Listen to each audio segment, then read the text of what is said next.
2019, you were here. We were talking about who should the nominee be. You were making the argument that the nominee should be somebody who would excite the base. I got the sense, I think we both agree that maybe that wasn't Joe Biden. Do you Right. think, looking back, you underestimated how he would perform as a candidate? I know, mea culpa on my own part. I think I underestimated him, certainly insofar as the kind of campaign he ran. Right. Except, the first three primaries and caucuses, Bernie won the popular vote in all three. Biden was, fourth, fifth, sixth. So it didn't look like it was going to happen. And even the party, what do you call the party hacks that run the party? They panicked and changed the rules to get Bloomberg on that stage and in the campaign. Remember that? They had collectively decided, oh, shoot, Biden's not going to make it. We got to get Bloomberg in here, and we got to change the rules so he can debate. So I think that, yes, I honestly, I think now, looking back, I think Biden did the right thing. He was criticized constantly by Trump for being in the basement, but that's exactly where I think I would have been with SportsCenter on, because Trump was defeating himself.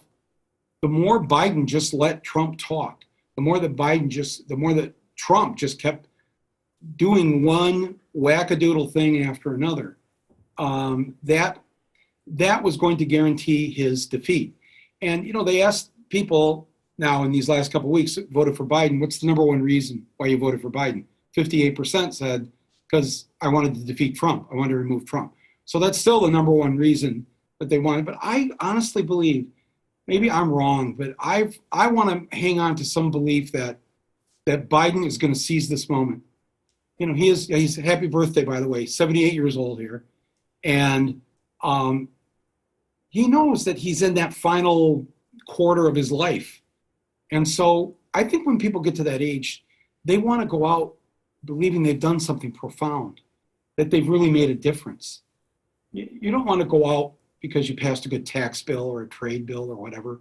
You want to go out because you saved the people of the United States, because women finally were equal under the law, that the racism and the violence against Black people was going to somehow come to an end, and we were going to stop this mass incarceration and all these things, that he has a chance to be remembered in the way we remember, say, John F. Kennedy, who was president for 2 3/4 years. That's it.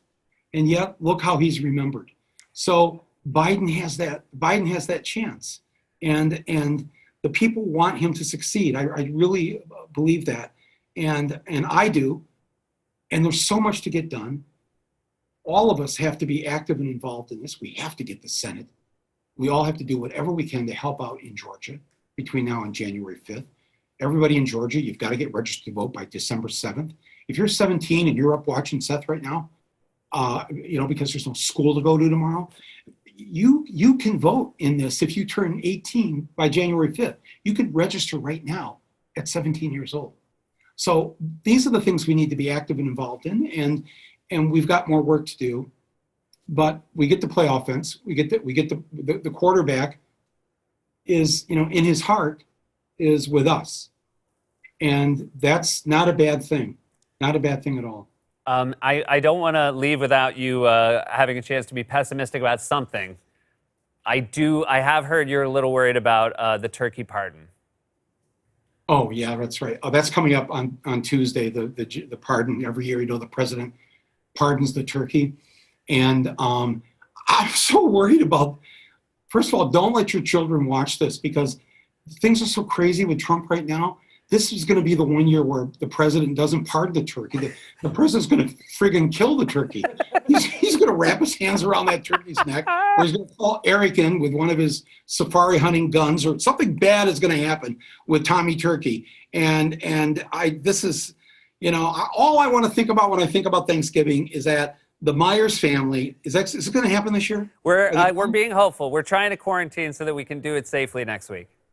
Okay, I understand why, because people watching this need to not have, unless they're in the same family in the same house, I think we've got to forego this. But, it's all, it always brings a little cheer to your fans. We're going to do what we can. You'll see them no matter what, whether they're here in person or via Zoom, they'll be here. Thank you so much. They will be there, and Tommy Turkey Please, somebody protect that bird.